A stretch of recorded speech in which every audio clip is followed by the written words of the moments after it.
आज है रविवार यानी दुनिया इस हफ्ते के रविवार विशेषांक का दिन। मेरा नाम है नील। यूक्रेन पर रूस के हमले के बाद वैश्विक राजनीति में जो आग लगी, उसकी लपटों से हिंद प्रशांत की राजनीति भी अछूती नहीं रही। इस हमले से हिंद प्रशांत की राजनीति में भी हलचल पैदा हो गई है। इस हलचल की असली वजह ताइवान को लेकर चीन का दशकों पुराना रवैया है। असल में चीन ताइवान को अपनी वन चाइना पॉलिसी का हिस्सा मानता है और खुद के इसके साथ एकीकरण की बात करता है। इसलिए ताइवान दशकों से चीनी ताकत के खौफ के साए में जी रहा है। उसका यह डर तब और बढ़ गया जब रूस ने यूक्रेन पर हमला कर दिया। जहां एक तरफ पूरी दुनिया रूस के इस कदम की जमकर आलोचना कर रही है, वहीं चीन रूस के इस कदम का हिमायती बना फिर रहा है। इससे कयास ये लगाए जाने लगे हैं कि चीन रूस की राह अख्तियार कर सकता है और ताइवान को निशाना बना सकता है। ऐसे में जापान की राजधानी टोक्यो में क्वाड शिखर सम्मेलन के दौरान अमेरिकी राष्ट्रपति जो बाइडेन ने चीन को चेतावनी दे डाली। उन्होंने कहा कि अगर चीन 1979 के समझौते के खिलाफ जाकर ताइवान पर हमला करता है तो अमेरिका सैनिक कार्रवाई करने से भी पीछे नहीं हटेगा। अब आप सोच रहे होंगे कि आखिर 1979 का समझौता क्या है जिसके उल्लंघन पर अमेरिका चीन को सैनिक कार्रवाई की धमकी दे रहा है। इसके ताइवान से कनेक्शन से लेकर इसमें अमेरिका के रोल पर भी बात करेंगे। तमाम अन्य बिंदुओं को विस्तार से समझेंगे, मगर पहले चीन ताइवान विवाद की जड़ को जान लेते हैं। ताइवान को पहले फॉर्मोसा द्वीप के नाम से जाना जाता था। यह चीन के पूर्वी तट से दूर एक छोटा सा द्वीप है। यह द्वीप पूर्वी चीन सागर में मौजूद है और इसके दक्षिण पश्चिम में हांगकांग स्थित है। फिलीपींस इसके दक्षिण में मौजूद है, जबकि उत्तर में दक्षिण कोरिया और उत्तर पूर्व में जापान है। इसकी राजधानी ताइपे तट से अंदर ताइवान के उत्तरी हिस्से में स्थित है। ताइवान की अवस्थिति के चलते उसके आसपास जो कुछ भी होता है उसका असर पूरे पूर्वी एशिया पर पड़ता है। दुनिया भर के सिर्फ 15 देश ताइवान को एक देश के रूप में मान्यता देते हैं। इनमें से ज्यादातर या तो बहुत छोटे हैं या फिर बहुत दूर दराज के द्वीपीय देश हैं।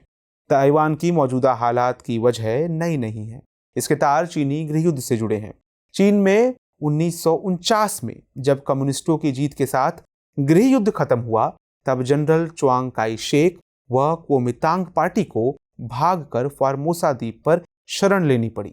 यहीं से आरओसी यानी रिपब्लिक ऑफ चाइना के नाम से समूचे चीन की निर्वासित सरकार चल रही थी। चूंकि उस समय दुनिया शीत युद्ध का सामना कर रही थी, लिहाजा पूंजीवादी रुख अख्तियार करने के चलते कुओमिंतांग सरकार को अमेरिका का समर्थन मिला और अमेरिका ने चीनी गणराज्य को ही चीन की वास्तविक सरकार के रूप में मान्यता दे दी। उधर गृहयुद्ध के बाद मुख्य भूमि चीन में कम्युनिस्टों द्वारा पीआरसी यानी पीपल रिपब्लिक ऑफ चाइना के नाम से चीन की वास्तविक सरकार चलाई जा रही थी। चूंकि यह सरकार कम्युनिस्टों द्वारा चलाई जा रही थी, इसीलिए अमेरिकी गुट द्वारा इसे मान्यता नहीं दी जा रही थी। आगे चलकर 1979 की एक संधि के तहत अमेरिका ने पीआरसी को ही चीन की असली सरकार के रूप में मान्यता दी। ताइवान को चीन का ही भाग मानते हुए इससे सभी औपचारिक संबंध खत्म कर लिए और चीन के वन चाइना पॉलिसी को स्वीकार कर लिया। हालांकि चीन के साथ ताइवान के जबरन एकीकरण की बात स्वीकार नहीं की गई। अपनी स्थापना के बाद से ही पीआरसी का मानना है कि आरओसी यानी वर्तमान ताइवान को मुख्य भूमि के साथ फिर से मिल जाना चाहिए। अब जबकि आरओसी ने एक स्वतंत्र देश के रूप में खुद को स्थापित कर लिया है, तब वह खुद को चीन के साथ नहीं जोड़ना चाहता। इन सभी राजनीतिक उठापटक के बावजूद 1990 के दशक से पीआरसी और आरओसी के बीच संबंधों में सुधार हुआ और उनके बीच व्यापारिक संबंध बहाल हुए। मगर हालिया सालों में दोनों देशों के रिश्ते उतने बेहतर नहीं रहे और इनमें टकराव की स्थिति पैदा हो गई।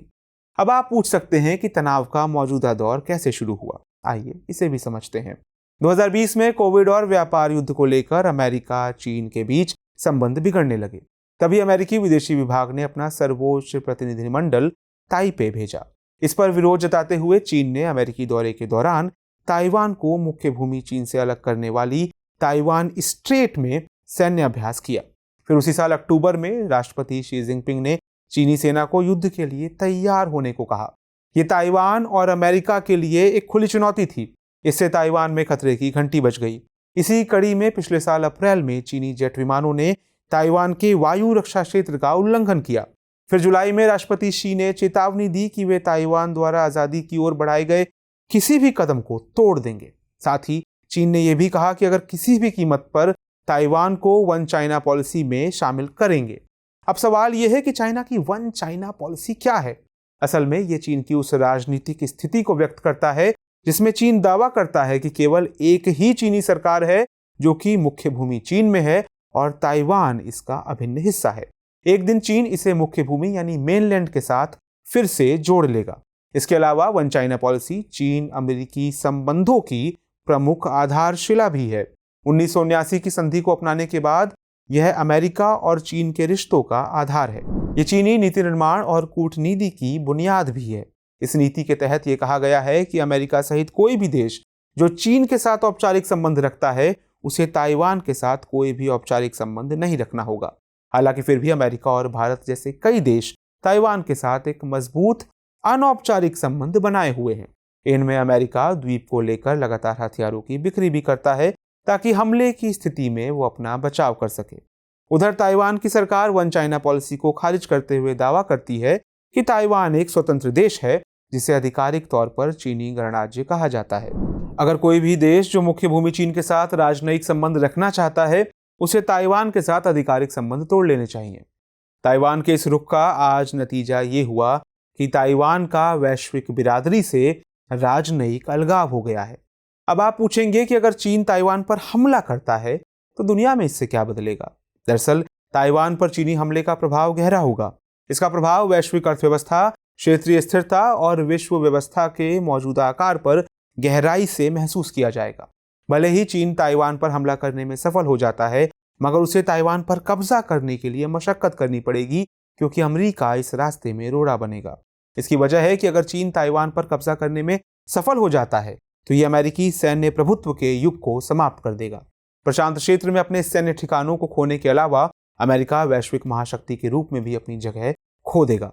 सालों से एशियाई मुल्क अपनी सुरक्षा के लिए इस क्षेत्र में अमेरिकी सैन्य मौजूदगी पर निर्भर रहे हैं। ऐसे में अगर अमेरिका अपने लोकतांत्रिक सहयोगियों के साथ खड़ा होने में विफल होता है तो इससे न केवल अमेरिकी प्रभाव गंभीर रूप से कमजोर होगा बल्कि लोकतांत्रिक व्यवस्था से भी लोगों का मोहभंग हो जाएगा। अमेरिका संबंधों को तय करने में लोकतंत्र को प्रमुख आधार बनाता है। इसके अलावा इसका प्रभाव अर्थव्यवस्था पर भी देखने को मिलेगा। ताइवान सेमीकंडक्टर चिप्स का दुनिया का सबसे बड़ा उत्पादक है। चिप्स के वैश्विक उत्पादन में उसकी हिस्सेदारी करीब 3/4 है। ये चिप्स स्मार्टफोन, गाड़ियों और हथियार प्रणालियों से लेकर ज्यादातर इलेक्ट्रॉनिक्स में पाए जाते हैं। अगर चीन ताइवान पर हमला करता है तो वो वैश्विक सेमीकंडक्टर के लगभग 80% उत्पादन पर कब्जा कर लेगा। इससे माइक्रोसॉफ्ट और एप्पल जैसी प्रमुख अमेरिकी कंपनियों के साथ साथ सैन्य रक्षा ठेकेदारों को भी चीन की दया पर निर्भर रहना पड़ेगा। एक रिपोर्ट के मुताबिक अमेरिका मध्य पूर्व के तेल की तुलना में ताइवान के माइक्रोचिप्स पर अधिक निर्भर है। इसी डर से कई देश अपने यहाँ सेमीकंडक्टर चिप्स के अधिक निर्माण के नीतिगत प्रयास तेज कर रहे हैं, मगर ताइवानी विशेषज्ञता की बराबरी करना उनके लिए अभी मीलों दूर है। चीन के प्रभुत्व का भारत, जापान और ऑस्ट्रेलिया जैसी क्षेत्रीय शक्तियों पर भी खासा प्रभाव पड़ेगा। आज एशियाई ताकतें अपने आर्थिक संतुलन के लिए चीन के साथ बड़े पैमाने पर आर्थिक रूप से जुड़ गई हैं। ये क्षेत्रीय मुल्क चीन के उदय को सुगम बना रहे हैं। चीनी उदय जापान के लिए बड़े पैमाने पर सुरक्षा संबंधी चिंताएं पैदा करेगा क्योंकि चीन जापान के कई इलाकों पर अपना दावा करता है जिस पर वह कब्जा करने का प्रयास करेगा। भारत के लिए भी यही स्थिति है। भारत को अपनी उत्तरी सीमा पर चीनी घुसपैठ का खतरा बना हुआ है। दक्षिण चीन सागर के हालात भी तकरीबन समान ही हैं। अन्य मुल्क जो चीन से सीधे सुरक्षा खतरे का सामना नहीं करते हैं वे भी हमलों के कारण अस्थिरता और ताइवान के साथ आर्थिक संबंधों के नुकसान से पीड़ित होंगे। सीधे शब्दों में कहें तो यूक्रेन पर रूस के हमले के बाद और ताइवान पर चीनी हमले की स्थिति में लोकतांत्रिक वैश्विक व्यवस्था सत्तावाद के चंगुल में पड़कर बिखर जाएगी। अब आप सोच रहे होंगे कि ऐसे हालातों में भारत को क्या करना चाहिए। बार बार के समझौते के बावजूद भारत LAC पर चीनी घुसपैठ से परेशान है। ऐसे में कई जानकारों ने सुझाव दिए हैं कि भारत को अपनी चीन नीति पर फिर से विचार करना चाहिए। बीजिंग को संदेश भेजने के लिए नई नीति के तहत भारत न केवल तिब्बत कार्ड का उपयोग करे बल्कि ताइवान के साथ भी अधिक मजबूत संबंध विकसित करे। भारत ने इस दिशा में कदम बढ़ाए भी हैं। भारत और ताइवान वर्तमान में एक दूसरे की राजधानियों में व्यापार और सांस्कृतिक आदान प्रदान कार्यालय बनाए हुए हैं। भारत में $7.5 अरब के सेमीकंडक्टर चिप निर्माण संयंत्र लगाने के लिए भारत ताइवान के साथ बातचीत कर रहा है। पिछले साल हुए क्वाड शिखर सम्मेलन को आधार बनाकर यह सौदा किया जा रहा है। इस शिखर सम्मेलन में सेमीकंडक्टर की सुरक्षित आपूर्ति श्रृंखला बनाने की जरूरत पर जोर दिया गया था। खैर, समय रहते भारत चीन के साथ अपने संबंधों की समीक्षा नहीं करता है तो इसका खामियाजा भारत को कई मोर्चों पर उठाना पड़ सकता है। अब आते हैं इस कार्यक्रम के रविवारीय विशेषांक दुनिया मेरे आगे पर। इसमें हम बात करेंगे दूसरी अहम अंतर्राष्ट्रीय खबरों की। न्यूज एजेंसी अल जजीरा के मुताबिक विदेश मंत्रालय के ज्वाइंट सेक्रेटरी जेपी सिंह की अगुवाई में भारतीय अधिकारियों ने तालिबान सरकार के साथ पहली बातचीत की। यहां भारतीय अधिकारियों ने अफगानिस्तान के कार्यवाहक विदेश मंत्री मावलावी आमिर खान मुतक्की से मुलाकात की और दोनों ने द्विपक्षीय संबंधों और मानवीय सहायता पर बातचीत की। अफगानिस्तान पर तालिबान के कंट्रोल के बाद भारत सरकार की इस तरह की ये पहली बातचीत थी।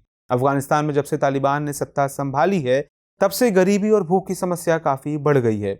ऐसे में भारत ने खाद्यान्न और अन्य सहायता भेजकर तालिबान से रिश्ते कायम करने की कोशिश की है। अगली खबर में ग्रीस के प्रधानमंत्री के साथ विवाद और ग्रीस द्वारा तुर्की के वायु क्षेत्र के उल्लंघन का आरोप लगाकर तुर्की के राष्ट्रपति एर्दोआन ने ग्रीस के साथ बातचीत पर फिर से रोक लगा दी।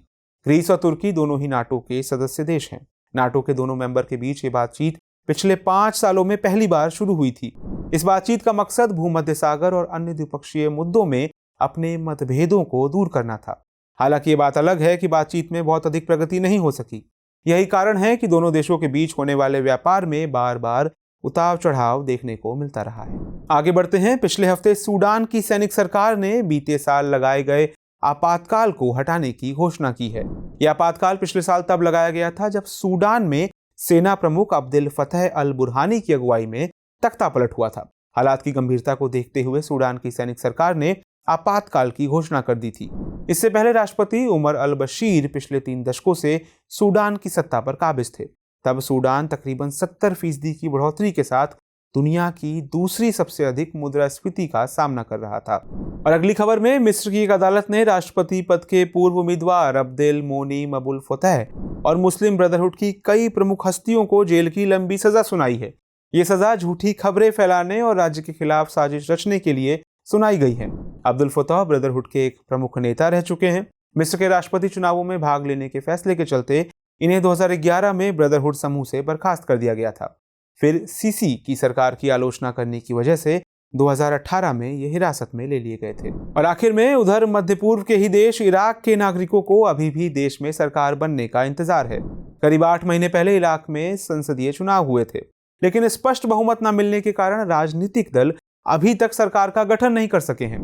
लोकप्रिय शिया धार्मिक नेता मुक्तदा अल सदर की पार्टी सदर मूवमेंट 329 में से 73 सीटों के साथ सबसे बड़ी पार्टी बनकर उभरी है, लेकिन गठबंधन नहीं बना पाने के कारण सरकार अब तक नहीं बन सकी है। ऐसे में इराक में राजनीतिक संकट के और गहराने की आशंका जताई जा रही है। अब देख लेते हैं आज के बुलेटिन पर आधारित सवाल को। सवाल है, वन चाइना पॉलिसी क्या है? अगर चीन इसे अमली जामा पहनाने की कोशिश करता है तो इससे विश्व कैसे प्रभावित होगा? वर्णन कीजिए। दुनिया इस हफ्ते के रविवार विशेषांक में इस बार इतना ही। मिलते हैं अगले सप्ताह नई कहानी के साथ। तब तक के लिए नमस्कार।